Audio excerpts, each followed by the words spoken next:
नमस्ते। तो आज का सवाल कि श्री राम ने बाली को छुप कर क्यों मारा, जबकि वो इतने बड़े योद्धा थे कि बाली को सामने से आकर भी हरा सकते थे आसानी से।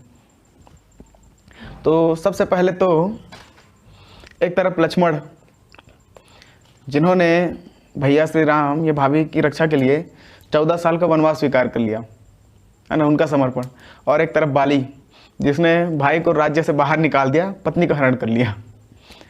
मतलब आप क्या चाहते हैं कि आपके घर में कैसा भाई होना चाहिए, लक्ष्मण जैसा या बाली जैसा? मैं जान रहा हूँ आपके सवाल का जवाब, मतलब आपका जवाब मैं जान रहा हूँ। एक ने अपनी शक्ति का प्रयोग अपने परिवार की रक्षा के लिए, भाभी की रक्षा के लिए किया, और एक ने अपनी शक्ति का प्रयोग अपने भाई को राज्य से बाहर निकालने और उसकी पत्नी का हरण करने में किया। आप देख सकते हैं कि दोनों के शिक्षा में कितना का अंतर है, या शिक्षा का महत्व आप जान सकते हैं। आगे बढ़ने से पहले अगर आपने मेरे चैनल जयदीप रंगसेना को सब्सक्राइब नहीं किया है तो सब्सक्राइब करके लाइक, कमेंट और शेयर ज़रूर कर दीजिएगा, ताकि आप मेरे वीडियो सबसे पहले देख सकें। और हाँ, बेल आइकन को क्लिक करना ना भूलें। चलिए आगे बढ़ते हैं।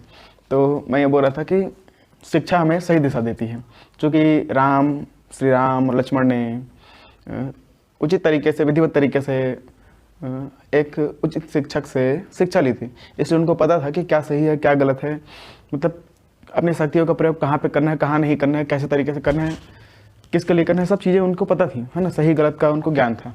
और चूँकि बाली वानर था तो उसने कहीं से शिक्षा नहीं ली थी, वो केवल दूसरों को देख के सीखता था, इंसानों को देख के सीखता था। जो भी आप जानते होंगे कि पूरे विश्व में केवल वानर ही है ऐसा जीव जो कि इंसान की पूरी तरह से नकल कर सकता है।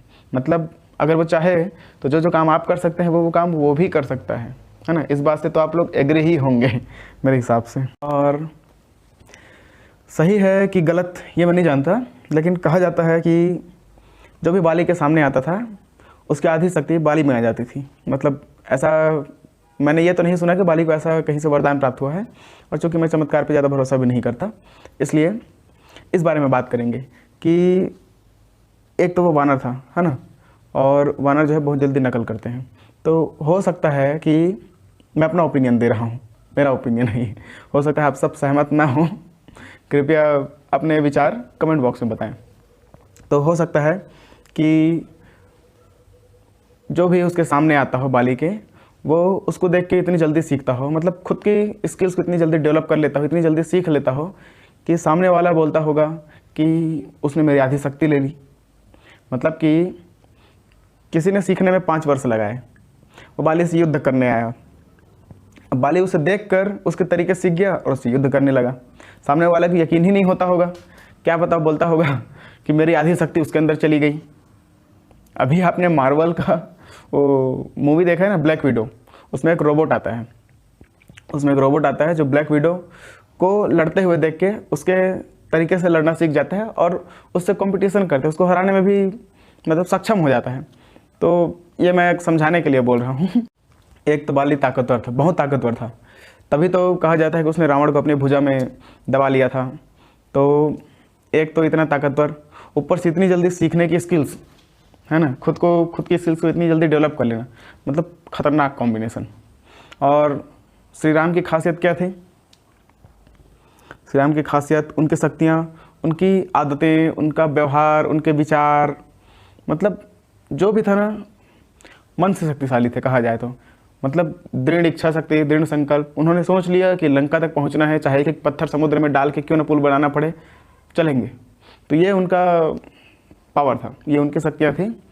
एक इंसान के तौर पे ही उन्होंने जो भी किया है, कोई चमत्कार नहीं दिखाया, है ना, एक इंसान की तरह ही काम किया। हालांकि एक आम इंसान इतना कुछ नहीं कर सकता, इतना नहीं सह सकता। किसी आम आदमी की ज़िंदगी में इतनी प्रॉब्लम्स आ जाए ना, तो पता नहीं वो क्या क्या कर ले।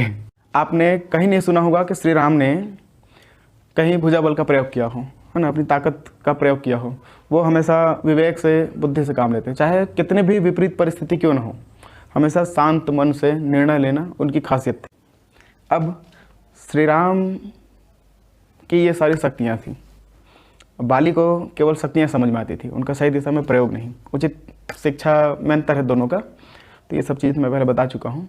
अब अगर श्री राम को देख के बाली उनसे सीखने लग जाता, उसको समझ में आ जाता कि इनको हरा पाना मुश्किल है, नामुमकिन है, तो अगर उन्हीं की तरह उनसे सीख के माफ़ी मांगने लग जाता है ना, अपने बुद्धि विवेक का प्रयोग करके अगर माफ़ी मांगने लग जाता तो श्री राम विवश हो जाते उन्हें माफ़ करने के लिए। क्योंकि हमारे देश का कानून है ना कि सरेंडर करने वाले को कभी गोली नहीं मारा जाता, चाहे कितना भी बड़ा टेररिस्ट क्यों ना हो, कितना बड़ा अपराध क्यों ना किया हो। अगर वो आके सरेंडर कर रहा है तो हमारी सेना उसे गोली नहीं मारती है, उसे अरेस्ट करके लाते हैं, अदालत में पेश करते हैं, सज़ा दिलवाते हैं, भले ही उम्र कैद दे दें, पर गोली नहीं मारते वहाँ पे। और दूसरी चीज़ कि स्त्री का अपमान, स्त्री का हरण या अपमान किसी भी देश में क्षमा योग्य अपराध नहीं है। तो सज़ा तो उनको मिलनी ही थी, है ना, क्योंकि क्षमा योग्य अपराध नहीं है। इसलिए और समाज के लिए एक आदर्श भी प्रस्तुत करना था कि भाई जो है लक्ष्मण जैसा होना चाहिए, बाली जैसा नहीं। इसलिए प्रभु श्री राम ने बाली को छुप कर मारा था, क्योंकि हमारे देश का इतिहास यही है कि जो स्त्री का अपमान करेगा उसे सज़ा तो मिलेगी ही मिलेगी। यहाँ जो बाली की तरह सोचता है उसका अंत भी बाली की तरह ही होता है। ये भारत का इतिहास है, इतिहास हमें यही सिखाता है। और जैसा कि मैं बोल रहा था कि अगर श्री राम बाली के सामने आते तो बाली उनसे सीखने लग जाता, उनसे मतलब इंस्पायर होता है, या उनको देख के समझ में आता कि बुद्धि से, विवेक से, कितना भी गंभीर परिस्थिति हो शांत रहकर निर्णय लेना चाहिए, ये सब सीखता। तो ये सब हुआ भी। जब श्री राम बाली के सामने आए तो बाली उनसे देख के उनको कहता भी है कि प्रभु मेरी गलतियों की सज़ा मुझे मिल चुकी है, पर मेरे कर्मों का फल मेरे बेटे अंगद को ना दें, उसे अपने सानिध्य में रखें। क्योंकि वो भी जानता था और वो चाहता था कि अंगद बाली की तरह ना बने, राम और लक्ष्मण की तरह बने, इसलिए। और ये सब हुआ भी। मतलब अंगद ने कभी अपने पिता का बदला लेने का नहीं सोचा।